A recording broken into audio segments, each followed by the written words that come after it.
नमस्कार, आप देख रहे हैं न्यूज 69 चैनल और मैं हूं आपके साथ अंकिता। चलिए रुक करते हैं खबरों की ओर। जबलपुर के मनियारी कला गांव में रहने वाले 42 वर्षीय किसान की शुक्रवार को संदिग्ध हालत में मौत हो गई।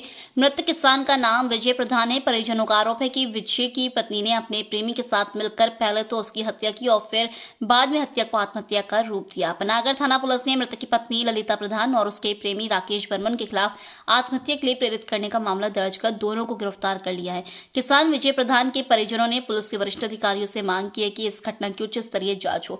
14 साल पहले हुई थी शादी मनियारी कला गांव में रहने वाले किसान विजय की कटंगी निवासी ललिता प्रधान से 2010 में शादी हुई थी। विजय की 2 बेटियां 3 साल पहले गांव में ही रहने वाली राकेश बर्मन का मृतक के घर में आना शुरू हुआ। इसके बाद से ललिता और राकेश विजय की गैर मौजूदगी में मिलना शुरू कर दिया।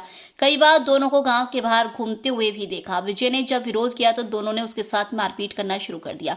परिजनों ने बताया कि जैसे ही विजय खेत जाने के लिए घर से निकलता था वैसे ही राकेश उसके घर में घुस जाता था। कई घंटे वह विजय की पत्नी के साथ गुजारा करता था। परिजनों के मुताबिक कई बार ऐसा भी हुआ है कि ललिता अपने प्रेमी के घर आने पर दोनों बेटियों को दादी के पास भेज दिया करती थी। 8 एकड़ जमीन बिकवाई थी ललिता ने। मृतक की भांजी शबनम प्रधान ने बताया कि मामा के विजय प्रधान के पास 8 एकड़ जमीन थी जो कि धीरे धीरे बिक गई। अब मामा दूसरे के खेत में काम कर रहे थे। मामी ललिता ने मामा की दवाई के नाम पर लाखों रुपए की जमीन बेच दी और फिर यह पैसा अपने प्रेमी राकेश बर्मन को दे दिया। दोनों कई बार बाइक में जाते हुए जबलपुर भी नजर आए, जिस पर विजय ने आपत्ति की तो ललिता ने लाठी से उसके साथ जमकर मारपीट की। शबनम ने बताया कि राकेश बर्मन के पास जो बाइक है वह भी ललिता ने उसे खरीद कर दी थी, जिसमें दोनों अक्सर साथ में घूमते थे।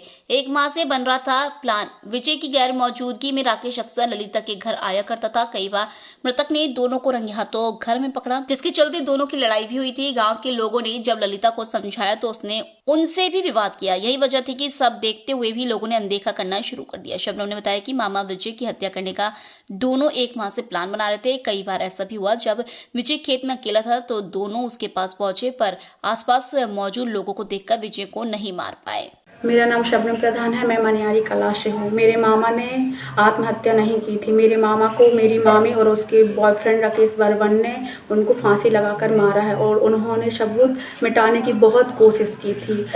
हमारा आप सभी से निवेदन है कि हम लोगों के साथ जो अत्याचार हुआ है इसके खिलाफ आवाज़ उठे और अपराधियों को कड़ी से कड़ी सजा मिले। थाना पनागर के ग्राम मनियारी कला में विजय प्रधान नाम के व्यक्ति ने फांसी लगा ली है। यह सूचना जब थाने पर आई थी तो मर्ग दर्ज कर इसमें इसकी जांच की जा रही थी। जांच के दौरान जब परिजनों के कथन लिए गए तो ये पाया गया कि मृतक की पत्नी ललिता प्रधान अपने प्रेमी राकेश वर्मन के साथ मिलकर उसको बहुत प्रताड़ित करती थी और उसको बहुत जलील करती थी। ऐसे कुछ वीडियो भी मिले थे जिसमें उसके साथ मारपीट भी उसने किया था। इन बयानों के आधार पर जांच में ये सिद्ध हुआ कि मृतक की पत्नी ललिता प्रधान और उसके प्रेमी राकेश वर्मन ने मृतक को आत्महत्या के लिए दुष्प्रेरण दिया, जिसके कारण उसने फांसी लगाई। दोनों के खिलाफ आत्महत्या के दुष्प्रेरण का अपराध दर्ज कर लिया गया है। दोनों को गिरफ्तार कर लिया गया है और मामले में आगे विवेचना की जा रही है। वजह क्या सामने आई? वजह ये सामने आई कि इसकी शादी 10 वर्ष पूर्व मृतक की ललिता प्रधान के साथ हुई थी। बाद में ललिता प्रधान राकेश वर्मन के साथ प्रेम करने लगी और इसे बात में जलील करने लगी। इसने कई ज़मीन वमीन भी बेच दिया था।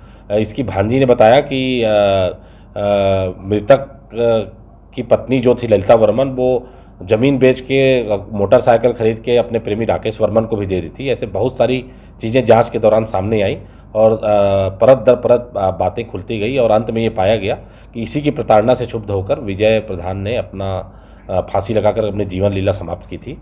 इसलिए इन दोनों के खिलाफ आत्महत्या का दुष्प्रेरण का अपराध दर्ज करके इनको गिरफ्तार किया गया। इसी तरह की और खबरें देखने के लिए बने रहे हमारे साथ। देखते रहिए न्यूज 69 चैनल। जब तक के लिए धन्यवाद।